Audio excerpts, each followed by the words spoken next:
Thank you.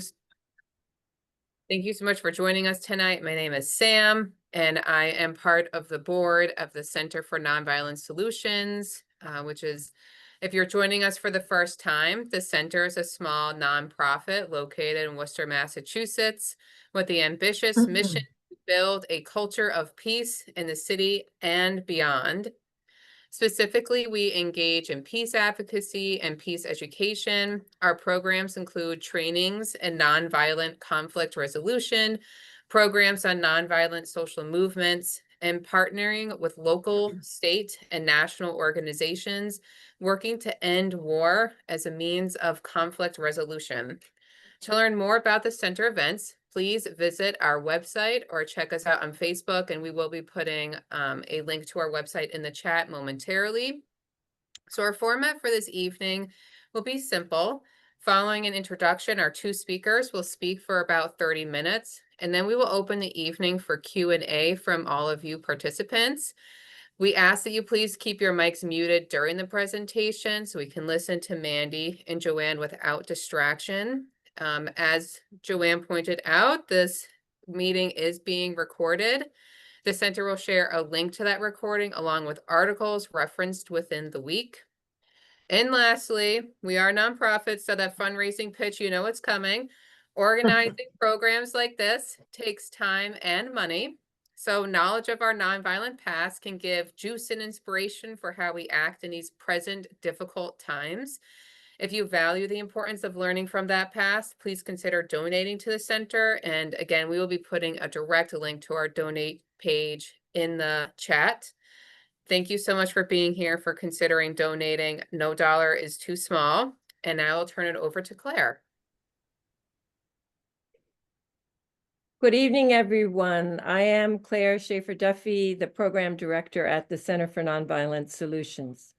2025 marks the 80th anniversary of the atomic bombing of Hiroshima and Nagasaki. It's a good time to reinvigorate Americans to work for nuclear disarmament. While the need for this work is urgent, it remains ignored. In January, the Bulletin of Atomic Scientists set the doomsday clock at 89 seconds to midnight, which is basically use of nuclear weapons. And yet, the U.S. modernization program for our nuclear arsenal continues apace. The warning given to us at the very beginning of this year ignored. It was also at the beginning of this year that the center launched its Hiroshima Commemoration Project in response to our historical moment. It's an initiative in two parts. One, to organize a delegation from Massachusetts to go to Hiroshima, Japan in August of this year for the 80th anniversary. And we are hoping that that delegation will include our own U.S. Representative Jim McGovern, a longtime voice for nuclear disarmament. The second part of our initiative is to organize study circles, educational hubs that familiarize people in the state with the nuclear threat and its solution, acquaint them with the magnificent UN Treaty on the Prohibition of Nuclear Weapons that was passed in 2017. These educational events, of which we've already held two, are to inspire people in the state to host their own commemorations this summer on August 6th and 9th, the anniversaries of the bombing of Hiroshima and Nagasaki, respectively. And we hope that these commemorations will include peace walks and pilgrimages. And it is in this context that we're so pleased to host Mandy Carter and Joanne Sheehan, two remarkable peace builders, to speak about their own history of peace walks, walking for nuclear disarmament. This evening's format does not allow me to tell you the full bio on these women. It would just take too long. So I'm giving you a very abbreviated version. Mandy Carter is a North Carolina Black lesbian social justice activist with a 58-year movement history of social, racial, and LGBTQ justice organization. Her participation in the Dr. Martin Luther King Jr.'s 1968 Poor People's Campaign solidified her sustained commitment to nonviolence. She is co-founder of two groundbreaking organizations, Southerners on New Ground, SONG, and the National Black Justice Coalition, NBJC. Founded in 1993, SONG is about building progressive movements across the South by creating transformative models of organizing that connect race, class, gender, sexual orientation, and gender identity. It integrates work against homophobia into the freedom struggles in the South. Ms. Carter served as executive director of SONG from 2003 to 2005. The NBJC's mission is to end racism and homophobia. In 2013, Ms. Carter was national coordinator of the Bayard Rustin Commemoration Project, and in 2015, representing NBJC, she helped organize a diverse, broad-based participation in the 50th anniversary of the 1965 Selma to Montgomery Voting Rights Act. She was nominated for the Nobel Peace Prize as part of the 1,000 Women for the Nobel Prize in 2005. She is the recipient of the 2018 Harvey B. Milk Legacy Award and the 2015 Union Medal, which is the highest honor from Union Theological Seminary in New York City. Joanne Sheehan has been an organizer, a nonviolence trainer, and educator for over 48 years. She's been on the staff of War Resisters League New England office in Norwich since its founding in 1985. Active with War Resisters International since 1983, she has served as its chair from 1998 to 2006. She has also been chair of the Voluntown Peace Trust, which was formerly known as the Community for Nonviolent Action.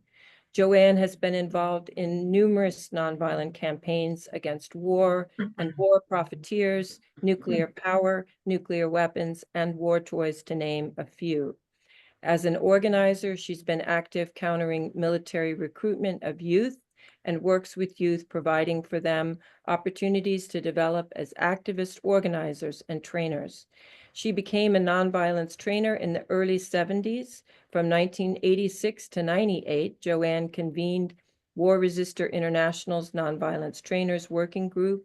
She was editor to the Handbook for Nonviolent Campaigns, has served on the A.J. Muste Memorial Institute's International Nonviolence Training Fund Advisory Committee, and has also worked on nonviolent economics for many years, organizing economic alternatives to weapons productions of the Trident Conversion Campaign, and been a part of the Community Coalition for Economic Conversion. She's been involved also with Community Land Trust for decades, was co-founder of the Rose City Community Land Trust, served as president of the board, and then joined the Institute for Community Economics, a national organization supporting the development of community land trusts. Most significantly, Joanne and Mandy have been friends for decades.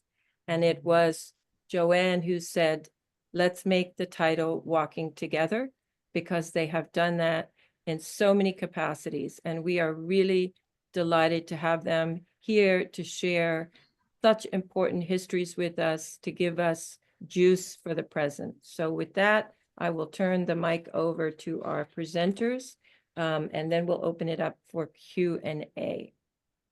So let me do a screen share because we have some visuals to accompany tonight's program.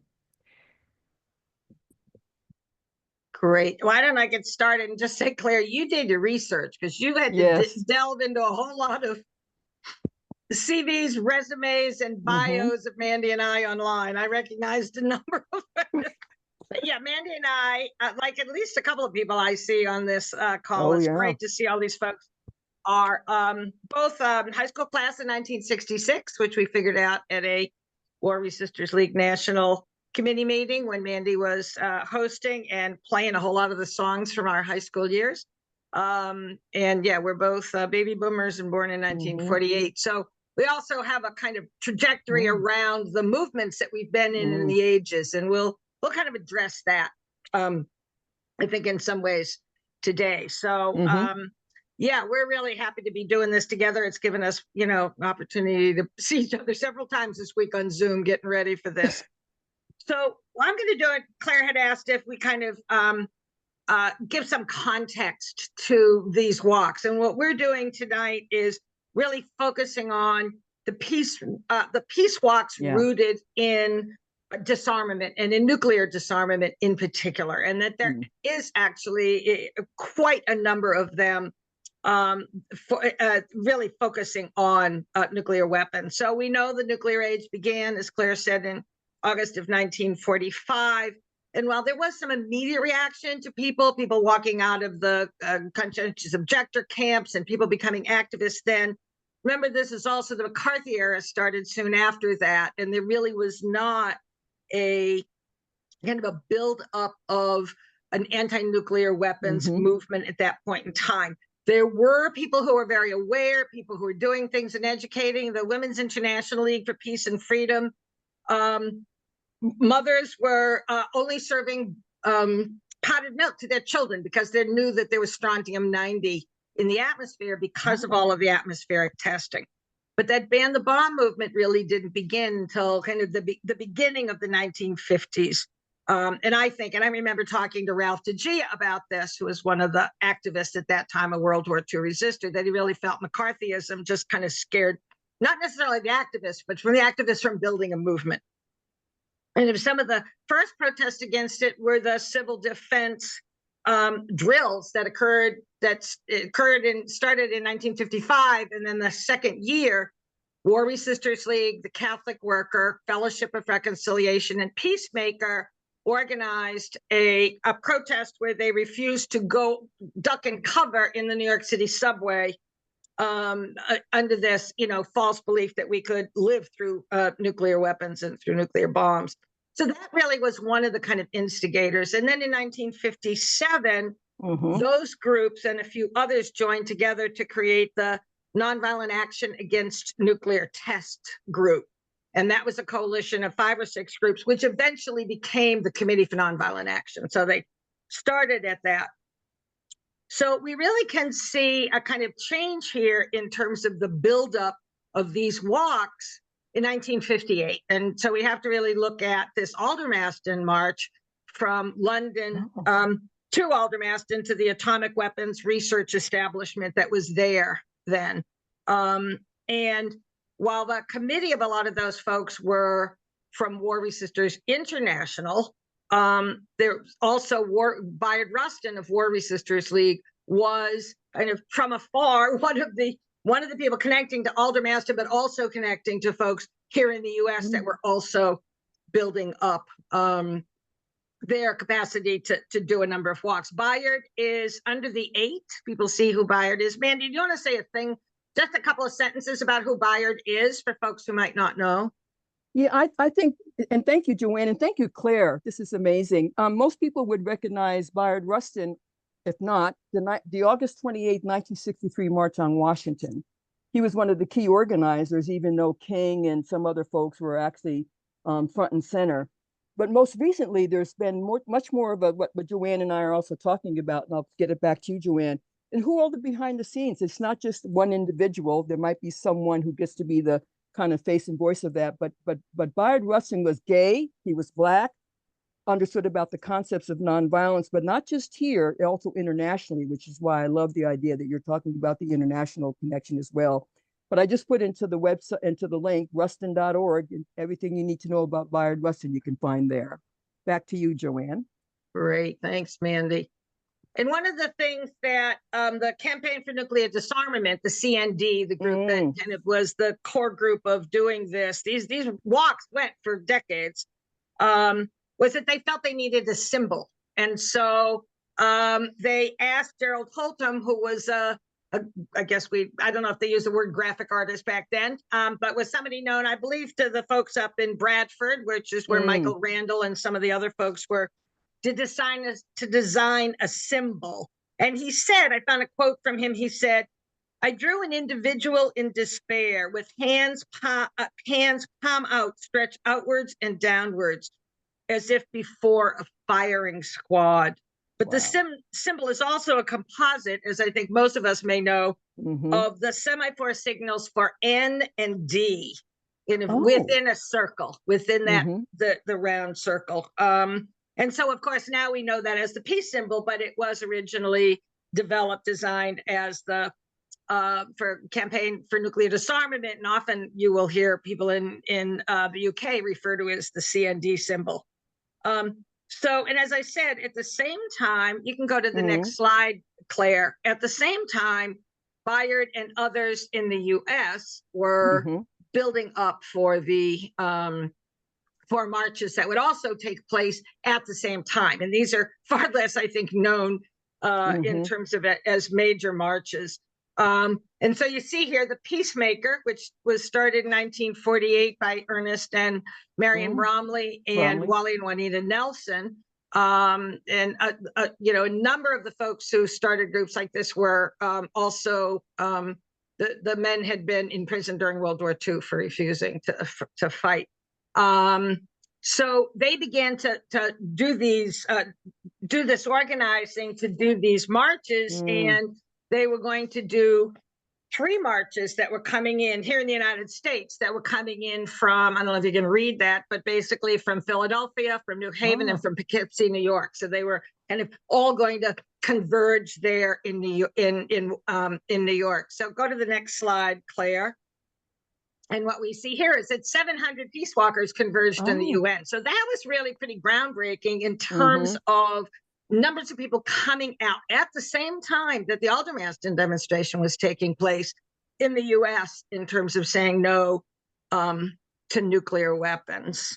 Claire, you can go to the next slide here. So one of the things that the Committee for Nonviolent Action did in 58 and then 59 and 60 was they would do one big kind of an action. So they did an action in 58 around the nuclear testing site. They did an action in 59 at the Omaha SAC base. And in 1960, they came to New London, Connecticut, which is 10 miles down the river from where I sit. They came here because the building of the Polaris submarine, the first submarine program that would carry nuclear weapons.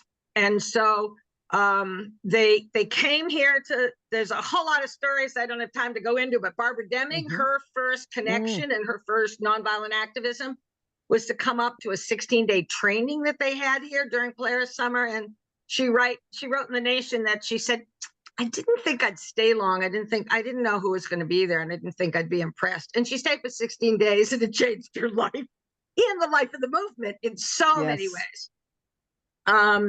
But at the end of that summer, after that training, at the end of that summer, they were having discussions about what to do next. And while they had done these 3 actions, these 3 summers, one of the groups of people decided that they should not keep going into areas, kind of riling things up and leaving.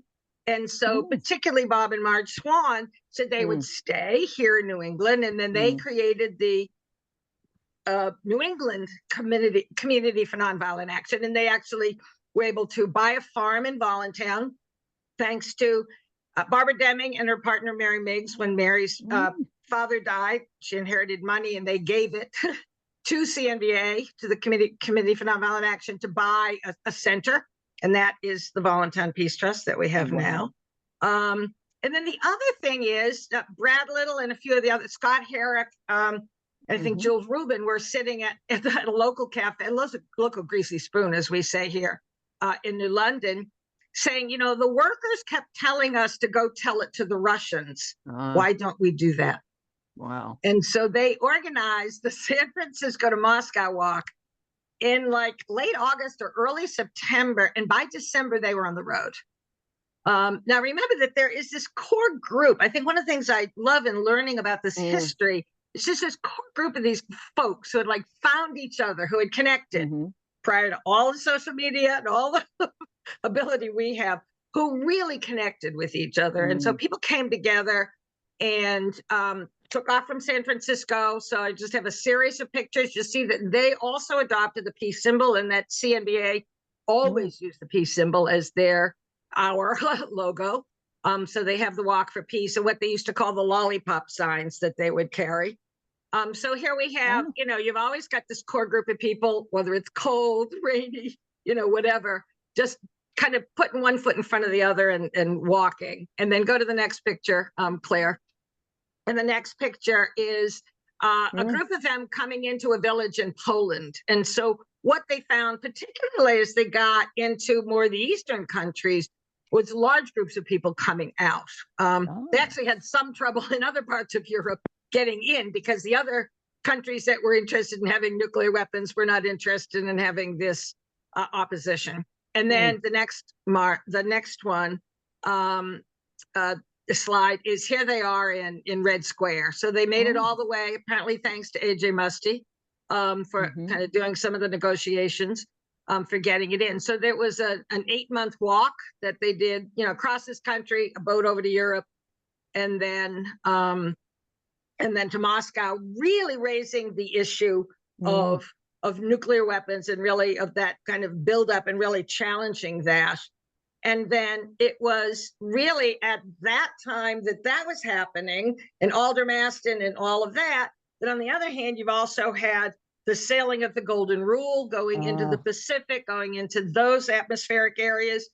That was happening in the late 50s. And so you really saw a kind of burgeoning movement, right? You saw folks really doing that and really seeing walks being a really core piece of this. So yeah, Claire, go to the next slide. And we'll see a couple of them here, right? So as this built up. So one of the things that the Community for Nonviolent Action did with these, they love these trident walks, which I think is very interesting, because I don't think they understood that the replacement of the Polaris was going to be called the Trident submarine. But of course, they were meaning 3 forks, right? Not a submarine, not Neptune's 3 forks. But so that this is one of the big ones that they did. And again, they kind of people coming in from different areas to do these walks. And then in 1973, doing the Quebec to Guantanamo March. And that was a major one, obviously leaving from Quebec and trying to get all the way to Guantanamo, which there were many interesting stories about the boats being intercepted between Florida. They never got very far offshore. But one of the things that they did in this one that I think is really pretty crucial is that they were connecting. And go to the next page, Claire. I think there's an image there on the next page where you could see that. Are they peace walkers or freedom walkers? And so it really was an intersection. I think you see that in many of these walks. You see this intersection of making these connections, end racial discrimination on a peace walk, right? So that they were kind of really making those connections. And there's a number of articles, Ann Braden wrote about this, Marge Swan, of just that commitment. But when they got to Albany, they were not allowed to walk through town as an integrated group. This is 1963. And so because they kept trying to do this, they kept getting arrested. And so they ended up in two different sentences, I guess, of kind of 10 days to 2 weeks, of spending about a month in Albany. And then what you saw was people, like at the top picture in the middle, you see Ralph DeGia sitting there, coming down from New York, and kind of, this kind of wave of people coming in who are not on the walk, but who are now joining the walkers and kind of joining that particular action. And on the lower left is Ray Robinson, who was on the walk the entire time. And as a Black man, had a terrible, terrible time in the prisons there. Barbara Deming was arrested, and that was what she wrote about in her book, Prison Notes. So if anybody's read any of Barbara, it's that story. But I think that one of the things I just want to the connection. I'm looking at the wonderful book, The Power of the People, and in that they're talking about kind of the demonstrations like the Golden Rule, that were doing that, and that they saw the peace walks as kind of a connection between we are going places, we are making connections, we're putting our bodies on the line. So it says peace walks achieve the same purpose, getting the peace message across to a large number of people, and more important, influencing a selected few to commit themselves to nonviolent activism as a way of life. And always just seeing kind of like you do Polaris action and you get a Barbara Deming. You know, you do these walks and you make connections that people have very you know, get committed to that, and then keep going and walking together, as we say, right? Yeah, you can go to the next slide. So here now we're beginning to talk about Mandy Carter, and kind of some of the connections, and maybe building up to kind of maybe the next generation of people, but also the next generation of walks. So Mandy, do you want to pick up on this and describe where we are here with this? Yes, and I appreciate this. You know, I'm sitting here, I was making some notes. One of the things that I remember before we started doing this, Claire, and thinking about your organization and the War Resisters League, what I've really been struck by is how all of us got here. And what was it that touched us in a way? I remember, because Joanne talks about the post-World War II baby boomers, but we were connected with the World War II pacifists who ended up either going to jail or understanding that we can each individually remove our own individual complicity. And I think one of the best examples being raised up in Albany, New York, Schenectady, that's home to GE. If anyone's on here that's a post-World War II baby boomer, remember the duck and cover, the sirens would go off. You had to duck under your desk or run home real quick with those civil disobedience actions. And I remember what I was so impressed about, the first time I heard about the War Resisters League, you know, founded in 1923 by 3 women, it was my social studies teacher. It turned out he was a Unitarian. And he was talking about, as someone who would talk about social justice and social studies, this is the time that we were up in Schenectady, home to GE. I think that's our generation. And then you think about, well, what were the individual practical things you could do? And I have to tell you, that's the story of Daniel Ellsberg. Remember, that's the Pentagon Papers. He remembers saying, and it's just what we're doing right now, Joanne, he happened to be going to some meeting where this guy named Randy Keeler, who was himself a pacifist, willing to go to jail. And he said he was so responsive to that made him to think, well, what can I do? But that's all of us, each of us on this call, and our children and those who came before us. And Joanne, you know, you and I, where we met was around the whole idea of the 50th anniversary of the War Resisters League, and understanding about the 3 women who founded that, and Dorothy Day, the connection with the Catholic Worker, the American Friends Service Committee. But what was good about this picture, because this picture was taken before we all went down to a Asilomar Conference Center, where Daniel Ellsberg, Baez, and a lot of, and Randy and a bunch of other people from the War Resisters League were going to talk about what do we do for the next 50 years. Well, now we're at 103. But he was talking, but what I loved, and I think I would, and when we get to the Q&A, when you think about the power of one, another person to talk about is Benjamin Spock. If you remember when we were talking about the war in Vietnam, it was Joan Baez who said, I'm not going to pay my war taxes. She sang a lot of peace songs. But that book by Benjamin Spock is in every household. And he says, I care about our babies. And I figure out how can we start talking about the quality of life for our children. So I just want to say, for me, and and the other thing that I love, this is getting back into the Montgomery bus boycott. This is getting back to Black folk in the South, where they had to go. You could not sit in front of the bus, and so there was an organized effort. And Joanne, you can pick up on this as well, where there was an intentional, in advance, a multiracial idea where someone Black and someone white would start out, one in the back, one in the front. One would ultimately come up and see what the bus driver was going to do, whether or not. And because of that one Black woman in Virginia who said, I'm not going to the back of the bus, she was pregnant and got that law passed. But if the law got passed, would anyone really abide by it? So they had that journey of reconciliation, 1947, coming down into the South to see whether or not they could test that case. And here we are now in 2025. how many years later, 60 years, 85 years, and talking about where do we go from here? And that's the point that I want to just figure out, how do we continue this conversation with all of us being engaged? So here's Mandy and David McReynolds and Irma Zegas and Dan Ellsberg prior to that. And then go to the next slide. And then Mandy, tell what the connection here is from the conference. Yes, and this is what I love. This is one of those wonderful, because it was the 50th anniversary of the War Resisters League, and we wanted to honor the women, but also Dorothy Day of the Catholic Worker Movement. What happened was, when we were having the conference, Cesar Chavez and Dolores Huerta were down in Delano, and they were having their own issues around farm worker issues in California. So the call went out because they said, we need to have some people come down to Delano and help us really understand, because the police were getting involved. They were trying to shut them down. So Dorothy said, they said, well, I think I'll just skip going to the War Resisters League conference and head on down to Delano.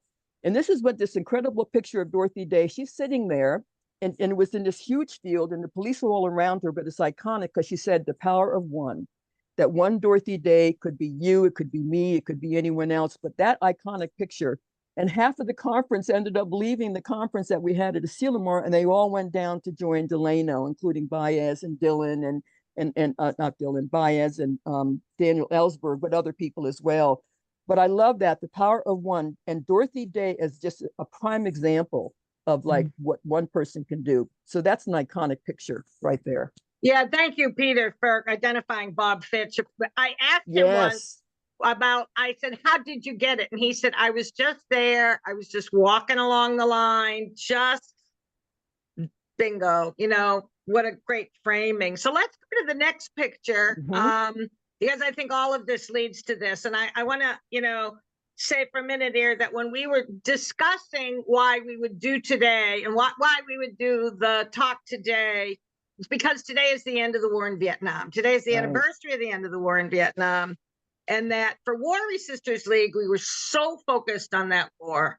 And while we were clearly doing other connecting things like with United Farm Workers, by April 30th of 1975, there was really this, now what do we do? And I think that the feeling at War Resisters League was, we need to get back to nuclear disarmament work. Like that needs to be an important priority, in connecting it to nuclear power, because at the same time, you've got Seabrook and you've got all of the kind of around the country, everyone then beginning to really look at that connections and challenge the nuclear power plants. But that, you know, what would that mean? And Mandy and I were talking yesterday about remembering that we were at the WRL National Conference where the planning was beginning to go on. So this would have been the 75 conference, I guess. Right. And we still weren't settled on what that name is going to be. What are we really focusing on this walk? We knew it was nuclear weapons. So it was the Continental Walk for Disarmament, but it wasn't enough. And so the discussion really led to, wait a minute, but what about racism? But what about poverty? But what about sexism? But what about lack of health care? What about all of these issues? And so that's when we decided to embrace the Continental Walk for Disarmament and social justice, and really put that together, and not just like an and social justice, but really as we did. I was in the national office doing organizing. Mandy was a local organizer and on the walk, so she'll tell more stories about that.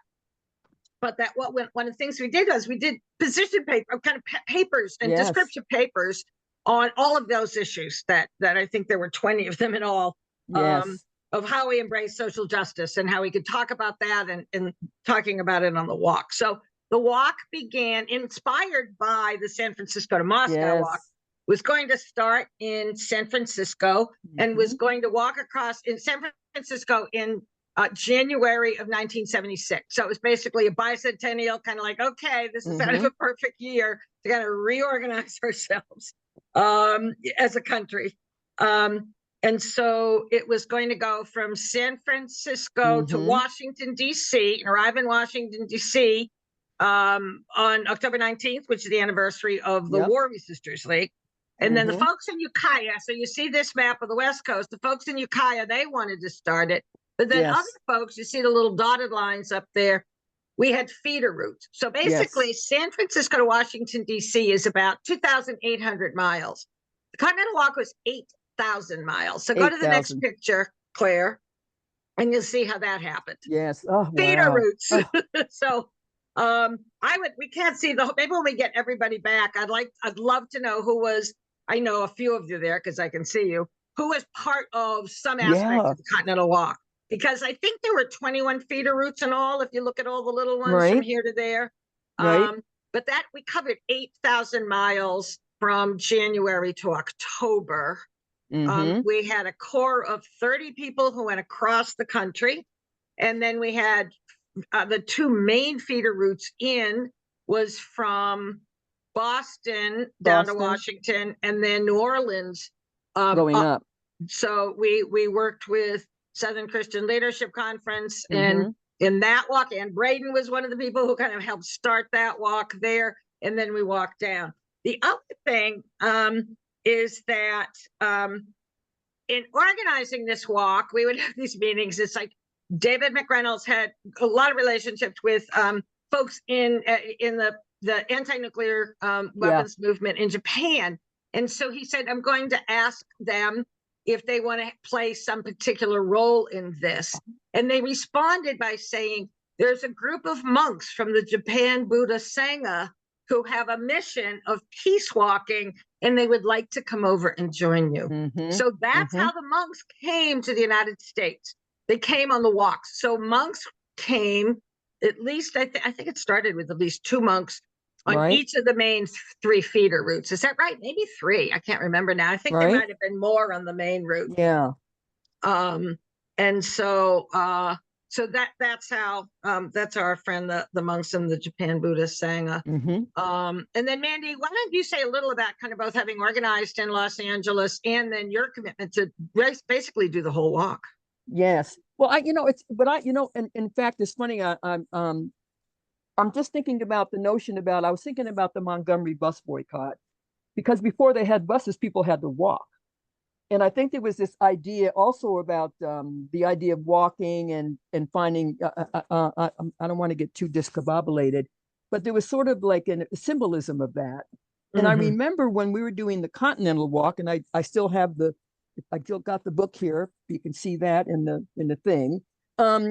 I think one of the things, and this is just a practical thing, one was anyone, if they had the ability to walk, we always had the people who walked slowest, whether it be elder or whatever, because they would set the pace, not who could walk the fastest, but who could walk. And there was something about the idea, because when you're walking, you're literally walking through communities, whether it's very small or large cities, whatever. But I remember when we were doing the Continental Walk, we had a feeder route, just what you were talking about, Joanne, and we ended up having to go from California crossing into Arizona, and then realizing that we had like a support vehicle with us. So there would be times I think we'd have maybe 2 or 3 people, but like you said, when everyone got to Washington, there'd be thousands upon thousands, but with those other times when there'd be less. And I remember in 1983, because Petra Kelly was doing the nuclear the peace encampments in Europe to protest the deployment of Euro missiles, we said, well, what would happen if we did something from North Carolina? North Carolina, we have home to a lot of the military bases, Fort Bragg, Camp Lejeune, Cherry Point. And because we were also looking at the Quakers and the Catholic workers and some other peace organizations and women's organizations, we thought, what would happen if we wanted to organize a walk literally from Durham, North Carolina, in front of the public library, and we walked, and there's a pamphlet, there's something you'll show up on here. But what was so amazing about that is that I think it was the combination of people thinking, well, how can I help? Well, one thing is we needed to have people provide water. You're thirsty, and only one person could drive, 2 people would walk. But then when we go to the communities, I can just make a kind of joke about those, we carry these peace doves. And at one point we're going through this community, and one person said, well, what's up with the chickens on a stick? We said, they're not chickens on a stick, they're peace doves. He said, peace doves. But I mean, it was just one of those wonderful, you're walking from where to where? But it was a moment. And that was how many years ago? Let's go kind of through the last of the few Continental Walk ones. And then we have mostly walks on that walk that Mandy's talking about. So Claire, if we could just kind of maybe go to the next slide here. So here, this is from the War Resisters League perpetual calendar. You can get that on our website. Here's Mandy. Here's the start of the New Orleans walk. Daniel Ellsberg. Some of the organizers. William Dothard was one of our key organizers. Gail Pressburg was one of our nonviolence trainers. I think that's Patrick Lacefield with him. Grace Paley over here with my friend Paul Hopkins at a big fair we had. So, and then we did several days of events in Washington, D.C. So, yeah, let's go to the next. What's the next slide here? I can't remember now. Oh, yeah. I wanted to show this one since I know that this is where hosted by Massachusetts Group. And this is the feeder walk starting out of Boston. Probably can't really see it very well, but the woman who is holding the sign right behind her is Reverend Cato, who is still with Peace Pagoda in Leverett. So for those of you in Western Mass who know that, that's Reverend Cato in 1976. So I just put that's in the Continental Walk book that Mandy held up. So why don't we go to the next one? I think the next one, Mandy, might be your here now. That's the story you were telling about Patrick Kelly and going to Germany, right? Yes, West Germany. And then the next picture, I think, is the flyer that you wanted to. There you go. There you go, Mandy. Yes. I'm just doing my name change. You know, what was interesting about this flyer, and you know, it's funny, I was just sitting here thinking about, remember the 1947 Journey for Reconciliation?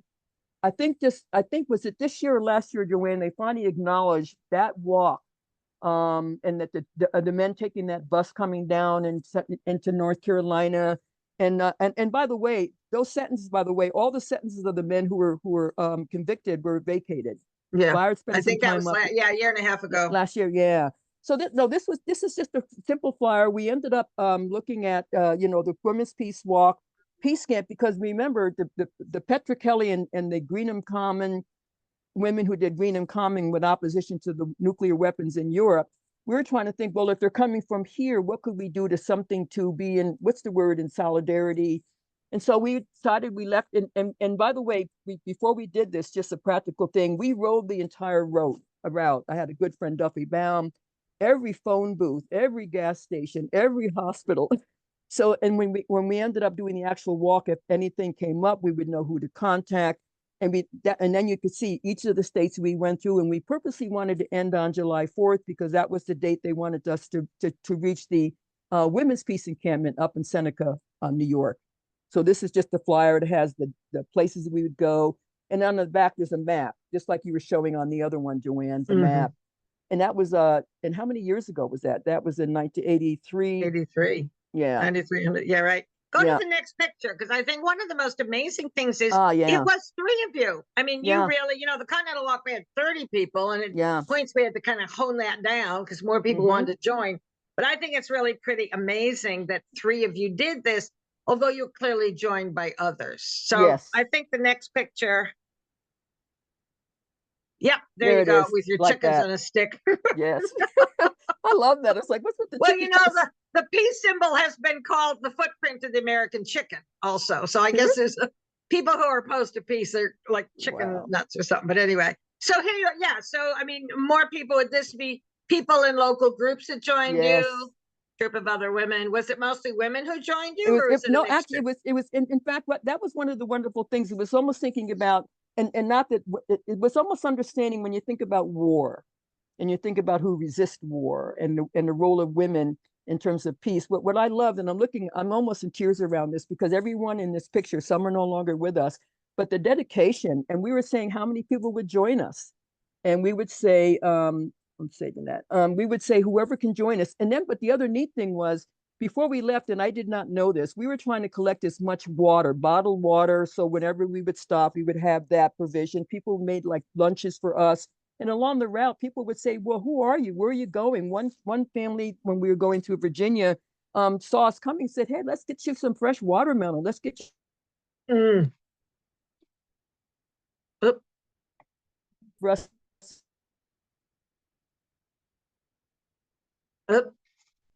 Mandy was having some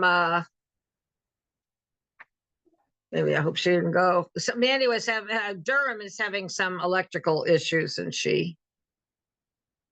I can't tell whether she's frozen or whether we'll lose her. Well, why, this happened earlier, so while we were kind of, why not we, yeah, go to the next one. Thanks, Claire. Yeah, go back to that other one. Yeah, let's just look at that. Because I think, Claire, you wanted to make sure that while Mandy couldn't find a picture of, none of us, we all kind of looked through a lot of the Seneca pictures of them actually getting to Seneca.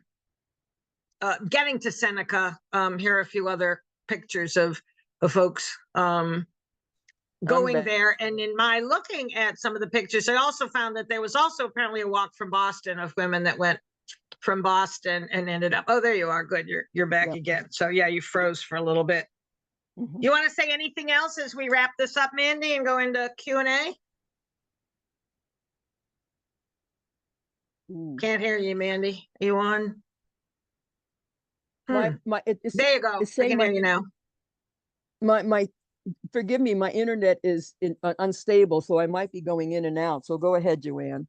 No, I kind of finished up about, you were talking really about this group. I kind of finished up there and just want to know if you want to say any more before the Q&A and discussion.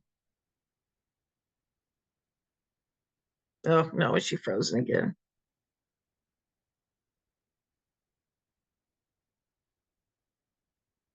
Oh, where'd she go? Well, it's gone again. Yeah, apparently she said in Durham, they're just having terrible problems with things going in and out. It happened 4 times at least earlier today. So, Claire, how do you want to take stack? How do we want to do this? When Mandy gets back, I do want to ask people to kind of let us know if you've been on, what walks you've been on, First of all, thank you. That was such a remarkable history. 8,000 miles. Americans 8,000 miles. 8,000 miles is 34 states. Pretty extraordinary. And what a compelling and perhaps too little known history. So we want to take this time to open it up to Q&A from the audience, and I'll do my best. If you just can either turn your video on and let me see you raise your hand, or you can use the hand feature and let me try to follow you that way. So we have Charlie Washburn, and I want to give a little preface to Mr. Washburn. He is the visionary on the Hiroshima Commemoration Project. He is a pilgrim, somebody who walked the Camino in Spain. And it was that experience of walking that inspired the concept of the Hiroshima Commemoration Project. So Charlie's question, and then Joanne, when the question's being asked, if you can just mute, because we do pick up people's background. Yeah, I don't know. Yeah. Okay. Thank you. Go ahead, Charlie. Well, thank you, Claire. I don't recall ever being called a visionary before, so I'm a little taken aback by that, but I'm glad for it. First, let me compliment the effort that went into collecting those photos and coordinating them and articulating the history is most impressive.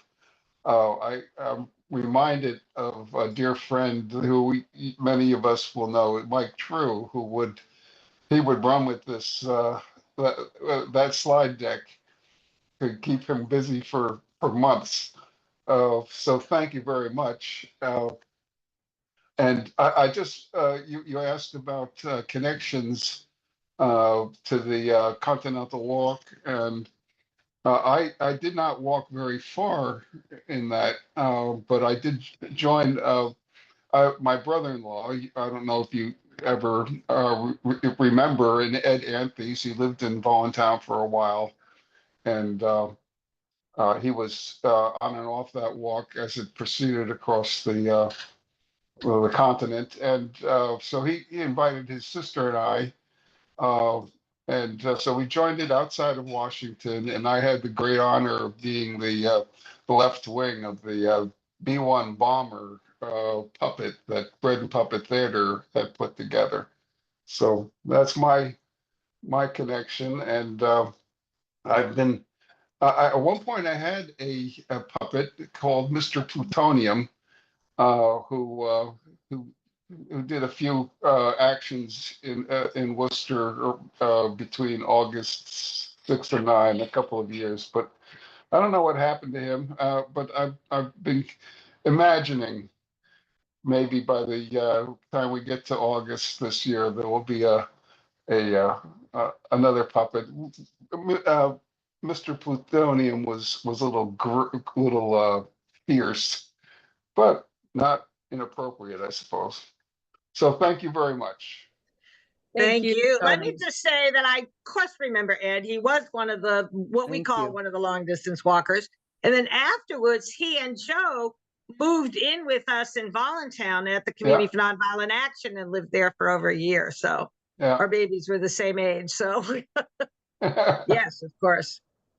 I have a question, Mandy, that for you, it comes to mind for anyone I meet who has done a long walk. What was your toughest period, toughest time on the walk, and what kept you going? And I love to hear other people weigh in this. One of the good things was, and I think just like Claire, where you mentioned it, if you do your pre-organizing, and for us to have ride that entire 600 miles was really important, because you know when, where, what. There was times when you couldn't cross whatever, but I think when we had bad weather, when we had this, but we had amazing rain, but we also chose that time of the year because that was going to be a timing to end up to be there on July 4th. That was important to, but work it backward.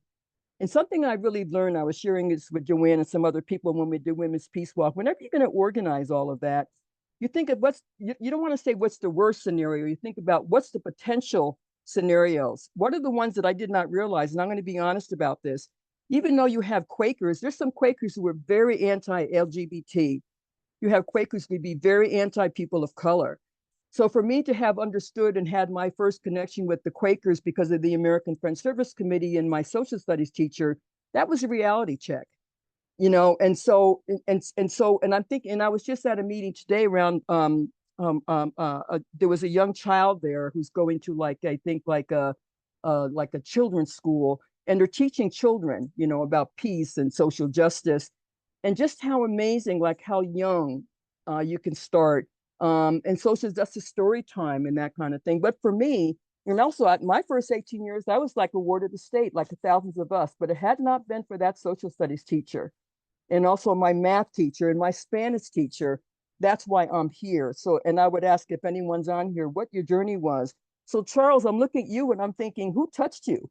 Like, why are you still here? We're not going anywhere. And then those who have passed are still with us. And that's the thing I would like to pass on. That's the beauty. And thank you to the babies and the children. They're the ones who say, that's what I think about. Well, to answer your question, I took up with some Jesuits that not unlike the Friends. There's a mixed bag of Jesuits as well, but I got in with a good group and was encouraged to go to the release of Dan Barrigan from federal prison in Waterbury, I think it was, and well, it pretty much, and yeah, I had already uh, done some anti-Vietnam War resisting, burnt my draft card, all that kind of stuff. But then when I settled in Worcester, I took up with some Catholic workers all around, and so that's. I've also became. I've been tutored a bit by a combination of Archbishop Wester, and who's out of Santa Fe, and a back from the brink advocate, Ira Heflin. So those are my current muses are in that group. And thank you for asking. Yes, Thank you, Charlie. Charles. Paul has a question. Paul, please go ahead. Well, first of all, Joanne and Mandy, thank you so much. You are heroic and early adapters to the concept of nuclear disarmament. And I grew up in Preston, Connecticut, and I was friends with Marta Daniels at the CNVA house. And I'm sure I probably saw you at the Narowski's dairy close by. But also, my wife Nancy and I are recovering nuclear power plant builders. And so we recognize the importance of the weapon connection to nuclear power, and we both left the industry because we had our first child when we got married. Um, but you were instrumental, and I'm really grateful for the work that you did because it was not well received by by the defense industry because the city of Preston, the town of Norwich, Groton, New London, they were all dependent on an electric boat to build those submarines, and I know, then it wasn't, people really didn't understand what was going on. I remember one night that I saw a report where the hazmat team from Lawrence Memorial Hospital was called out along with the Navy hazmat team because these guys were bringing one of the Polaris missile carrying subs back into the harbor there in New London, and they blew their cooling tanks and everything, and there were all these radionuclides in it, and the radio the hazmat team with their Geiger counters followed these guys, to all the different bars in London and gathered them up because they were contaminating the town as they went along. And that was just one of many things that were residual. The fact that they would blow their tanks offshore there and just have that radiation in the water. But anyway, to have certainly, Mandy, in your case, the period of racism, the the anti-war, the timing of it, it it built in, during Vietnam, that you were inspirational to starting that reaction to war and the desire for a peaceful world. So I just want to thank you and acknowledge you. One quick connection here while Paul's talking, because in the Thames River, which is where both Electric Boat is, and then the sub base is a little upstream. When the submarines came back, there was what was called a submarine tender, the USS Fulton, and that's where the nuclear waste would be offloaded, right in downtown New London, right? It was right on State Pier. And I still have a gay friend who would hang out at the bars down there. And he said that most of the men on the Fulton were gay because they weren't going to have any children. So if there was a problem with the radiation, at least it wouldn't affect the next generation. So that was kind of that subtender was removed. But as people became more aware of radiation and of the effects, they did move that, but just that kind of that horror of even those people who knew it was a problem doing that kind of thing. So anyway, I'll let you go back to your stack there. I wonder, my yellow hand isn't working. Christine. I had asked if I could. Yes, Christine, Did you put it up for me, Claire? No, but I see you, and we'll take your comments, and then we'll go to Eric. But okay, thank you. Okay. I'm not sure I'm going to be able to share them, but I interviewed Mandy Carter about 10 years ago for the Old Lesbian Oral History Project. Oh my God, was she a fascinating interview. And I have pictures of her as a cheerleader in high school. I'm not sure I'm going to be able to screen share them, so let's hold them to the end. For now, I want to say I'm almost embarrassed in this company of walkers to acknowledge that way back in the 80s, there was a group in Connecticut, out of Hartford, Connecticut, Sister Judy Beaumont, Women of Faith, and they used to go down to Electric Boat and demonstrate. I don't even remember how I met them, but I was their publicist and driver. And the New England police were very savvy. They literally said, here's a line. You cross this line and you'll go to jail. You don't cross the line and you won't go to jail. So I never crossed the line, but I was very good at publicity. So I used to send out all their publicity releases and I used to be the driver for them. So that was a wonderful group to be involved with. And I have a little story about Joanne Sheehan. In 1981, we did a big music festival in Western Connecticut. And setting it up, we had a whole group. We're setting it up there for 2 weeks. We don't know what are we going to do for food. And Joanne Sheehan shows up. You're going to have to tell me, Joanne, how you found us. But she cooked for I think it was 2 weeks for those of us who were setting up the music festival. And which, we had never done it before. We were successful in the end, but my God. So, Joanne, how did you find out about us? Because it was clearly before the dates you've given, before you were actually had a formal title or group. Joanne, how did you find that? Because I moved to Connecticut in 1976 to move to the Community for Nonviolent Action. And I met a number of women who were very involved in the demonstrations that we were organizing. And they were active with that community, or lesbians who were connected and who are they need food. They need people to help with food. And they knew I had been doing that since when we lived in New York. So, and it was kind of like, so that's kind of the story. So. Oh, thank you. Mutual friends. It's all about your friends. It's all about your friends. Thank you for that history, Christine. And we'll go to Eric. Eric has his hand up. And if there are others who have questions, please go ahead, Eric. Thank you. It was really fascinating to see how I guess I'd call it the prehistory of the Continental Walk developed, what led to it, the various, paths of the walk, but also even before that.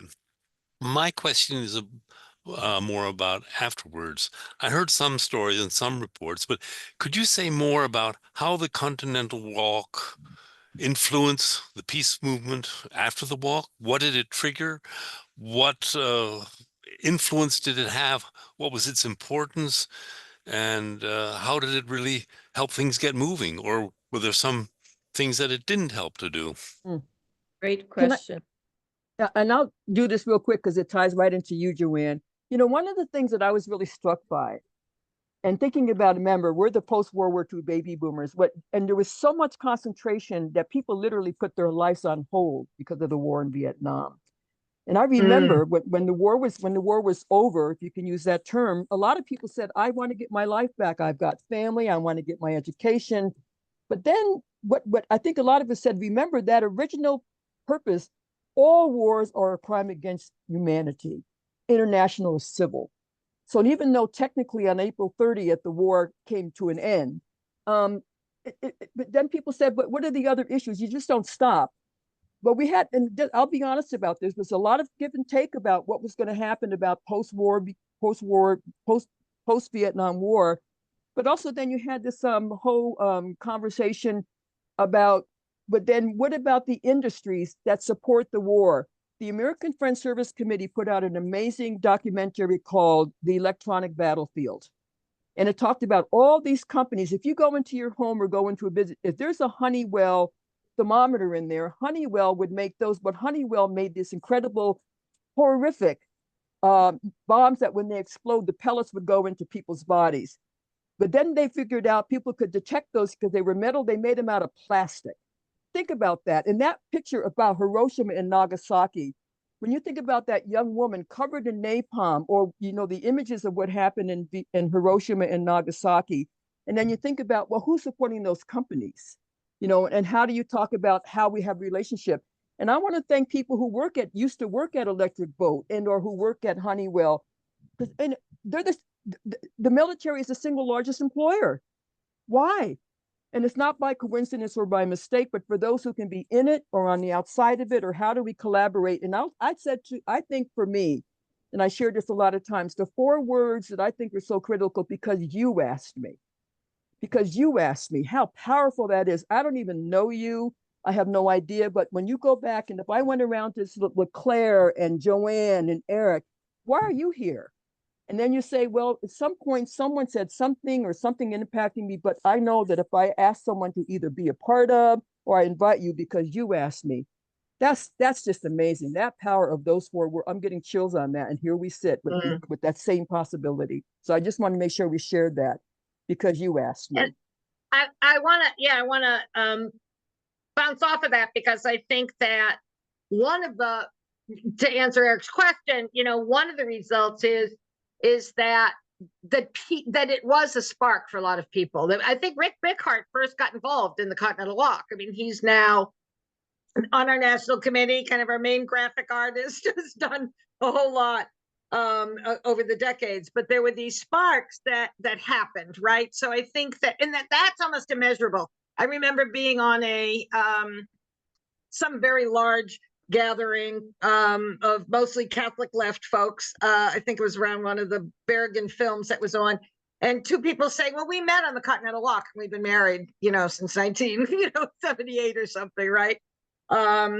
And so, but I think that organizationally speaking, 2 things happened, which had been our intention. And I think that putting disarmament back up on the agenda, there were like 27 organizations that co-sponsored the walk. So it doesn't always the lead organization, but locally, there were, not just counting all the little peace groups, but the national groups and Southern Christian Leadership Conference and all of the kind of national groups were involved. That meant they were embracing, kind of going back to the importance of doing nuclear disarmament work and making that connection. So I think that it was a really important time, clearly during the Vietnam War. We know, the feminist movement was really kind of like talking a lot about making those connections, and those connections were made. And then I think another piece of it was that this is also about the time that the anti-nuclear power movement was on the rise, right? And so as I saw Peter wrote in the chat there that there were a couple of walkers who were arrested at Diablo Canyon. I'm sorry, I'm an East Coaster and I was part of Seabrook, so I always start with Seabrook, but there were, so I think that was another thing that it really did help a lot of folks, and I think therefore did influence the movement. And it was at a time too when we had our World War II resistors with us, that we were doing this. Mandy and I were talking the other day. We had Jean and Abe Zwickel on the walk with us. That they were, so really we were learning from these folks. They were our mentor. Like I would say, that a number of these people were able to share their stories, and that's kind of influenced a lot of us. Thank you. I want to acknowledge Tim Bullock, who's here from the Peace Pagoda in Washington, D.C., joining us, and who was on the Middle Passage walk, extraordinary walk going from continental U.S. back to Africa to call attention to the history of enslavement in the United States. And Tim is a very experienced walker. So I just want to ask Tim, what is it about the practice or the strategy of walks why do people do this? What is their value? Because it's a very ancient, very simple practice. And what is its what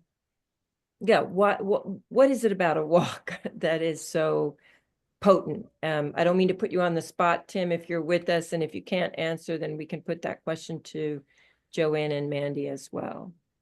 So, Tim, are you I'd still rather there? hear from Tim if he can. Yeah. Tim, are you there? He's definitely on screen. Yeah. Oh, there's Dory Wilsnack. I'm recognizing some of these Yeah. names on here. Oh my goodness. Okay. Is Tim here? Well, maybe we could Mandy- check in with Tim. Yeah, but that would be lovely. It's lovely to see Tim. And Tim was actually on the Holy Week pilgrimage last week too, or 2 weeks ago, I guess, from New Yeah. Haven to New London. I saw pictures of him there, and he's done many walks with us in New Right. England, certainly. He's here, but I think he's muted. If you can unmute Tim, are you there to be able to join us because you're muted? If not, well, you're He here. might have stepped away. Maybe we'll go back. Okay. All Is right. there other? That was a great question, though, Claire. Yeah. Yes, if either of you want to take that question and maybe to speak about current walks for nuclear disarmament, because this is not a past practice. Right. There is an annual walk at the Nevada Peace Walk, Mhm. Nevada Desert Experience that happens in July. I know we have Felice and Jack, who are Yep. our nuclear weapons disarmament historians, that was a mangled title for their work, but they are the magnificent Nuclear resistors. editors of the nuclear resistors. So if you want to share that this is not a static practice, it's being used, and maybe let our audience know some contemporary examples. Right. Well, we know here in North Carolina, we do an annual one. It's called the North Carolina, oh, my mind's full. North Carolina, my mind's full. Well, we do an annual walk that we walk from Asheville, North Carolina, to where the farm laborers or where the farms are out in eastern North Carolina. It's an annual pilgrimage. But there's several others that are happening too. I think, Joanne, I think when we did the whole hands-off activities that just happened a couple of weeks ago, there's been this interesting thing around the more local, ideally the better, and making everything accessible. So when you have, and this is what I love, we had like I think 7,000 people show up in one town. And I remember when the Poor People's Campaign, poorpeoplescampaign.org, that is still going on. And the more local you can be, because that's your backyard, that's your friends, that's your neighbors, that's your churches, that's your all the people you know, and also being very accessible, language justice and food justice and accessibility. That's a game changer. And we know the 2026 elections are going to come up, and whether they're elected or appointed, the power of the vote. I have to tell you, we talk about, there's this wonderful song. We just lost Bernice Johnson Reagan, this wonderful song about singing, singing and dancing and poetry and spoken. And what, remember the bread and butter, not bread and butter. Bread and puppet. Thank you. These huge, massive That's things. It was the most creative thing I've ever seen. And you think about how that can be interpreted, but that just the imagery of what that might be, and the pride marches and the women's marches and whatever. But it doesn't end just because it's not in the past. It's like, what do we do with it going forward? And thinking about what's coming up, what's on the calendar. So I know that we have the elections coming up. We also have a lot of local, we have like environmental issues coming up more locally. And I just wonder if you know about that. Like I said, Honeywell, if you go into any public building and you see these Honeywell thermostats, well, Honeywell, a lot of these companies are involved in warfare, and they have a whole nother department when there's war going on. But we need to know that. I don't want to support a company that is going to be, finding ways in bigger and more important ways and creative ways of murder and or harming people. And there's another way that the people need to have that information. So that's why, Joanne, where you are, that's where you are, and other people are where they are locally, because you need to be near where these things are happening to make change.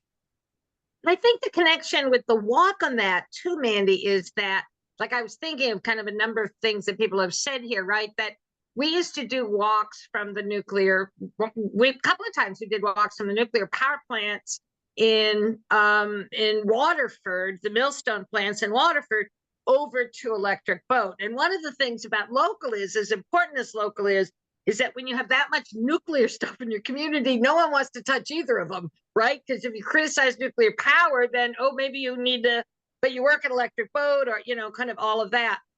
But then later, because those millstone plants were so dirty and were leaking, there was a whistleblower from the town who came out. And then it was like Time Magazine, you know, we were like kind of in the headlines. They had to shut that one down.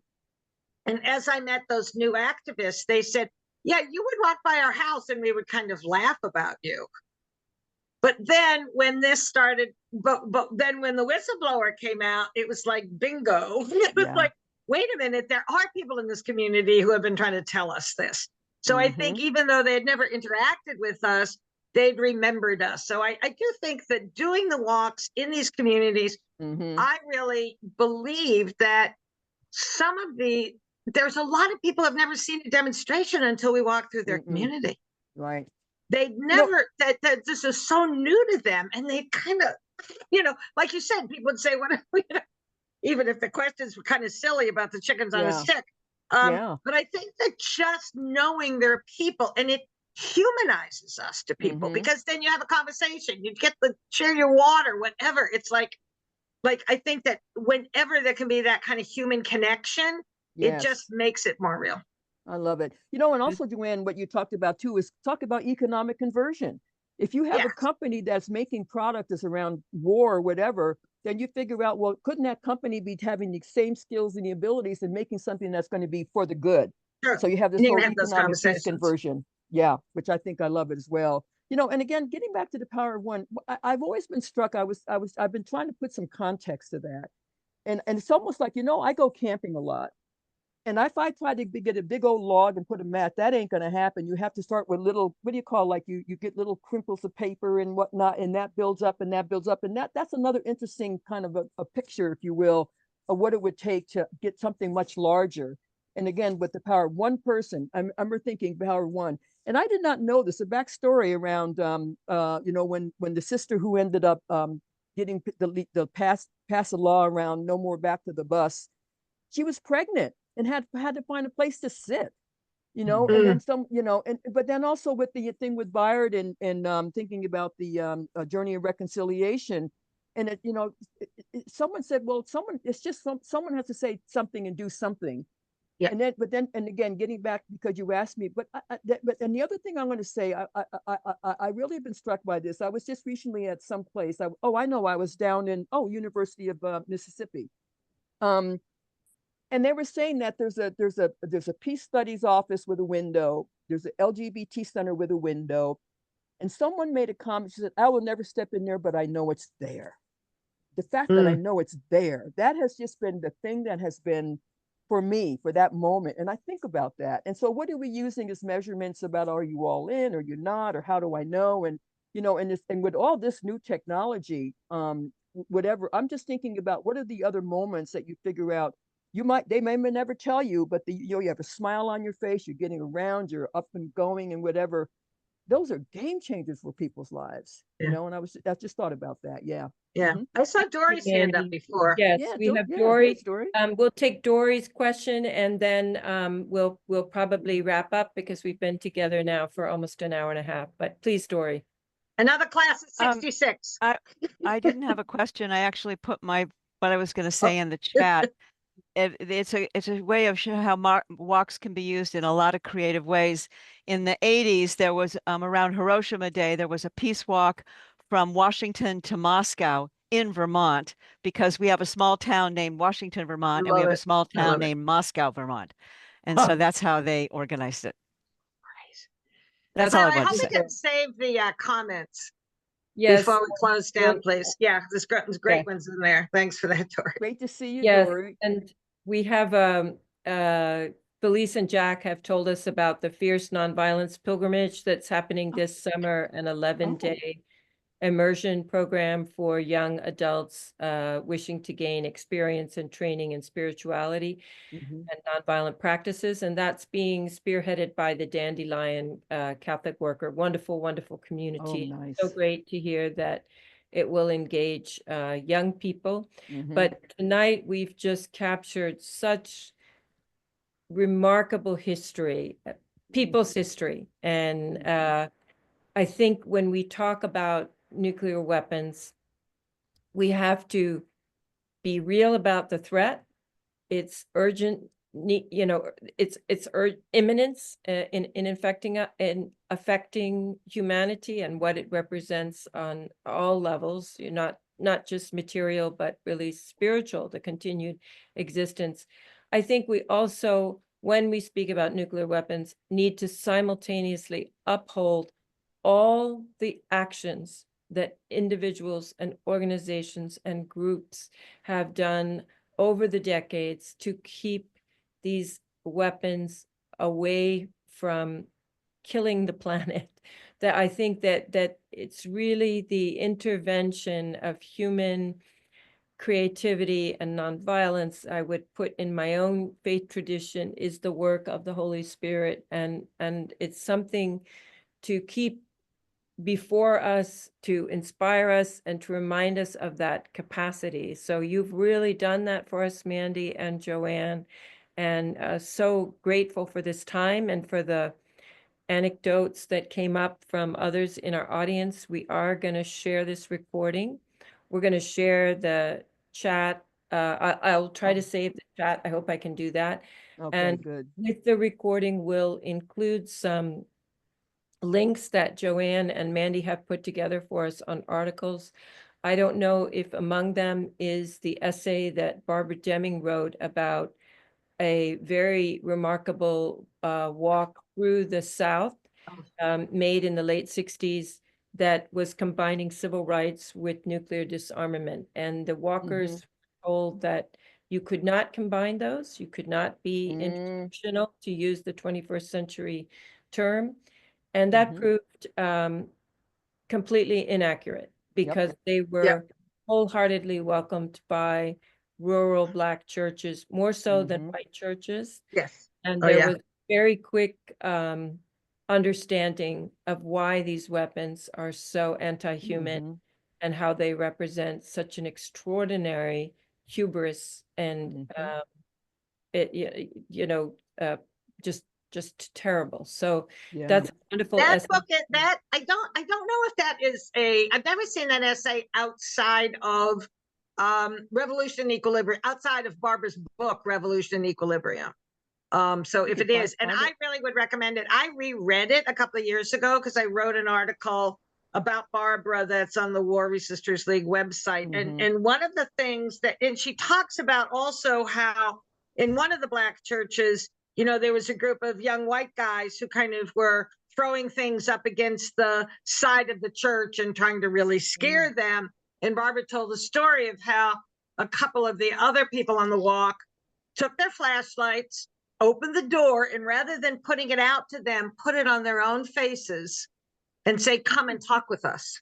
Yes. And they did. And there's this whole story in there, this wonderful story about that. And so I think it just, when we think about kind of the fear and the animosity that we're kind of living with now, and people just a fear of violence, I think how often people put themselves in really dangerous situations. I mean, barns were burned and Minutemen attacked people in the Community for Nonviolent Action. And that's where I first learned that, put the flashlight on your face when you answer the back door. So there's so much we can learn from history and from those people. And I think so much courage that we need. Yes, yes. I remember that vignette too. It was remarkable. Yeah, it's remarkable. Yeah.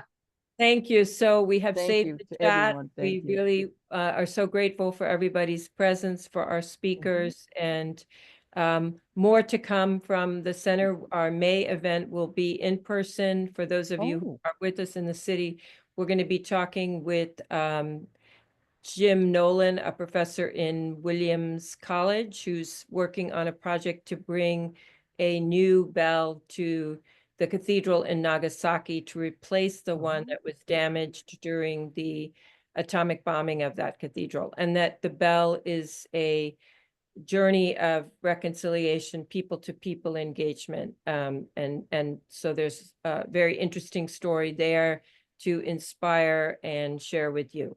So more to come. Thank you. It's great seeing, the names at Thanks, least. everybody. If I didn't. Thank you Yes, all. okay. Thanks, Yeah, Claire. thank you. Thank Thanks, you. everybody. You can put your camera on now and wave back to us, You're right. Kate, Angie, look at you, Beth. Everybody's like, See y'all. Thank you. Maria. All right. Mhm. Thanks, folks. Bye, Maria. See you soon. Great. All right. Thank you, Claire. so much, you all. Take care. Yeah, thanks. Hey, Beth. Okay. Yeah, this is great. Thank you for giving hey, Kate, hey, Peter.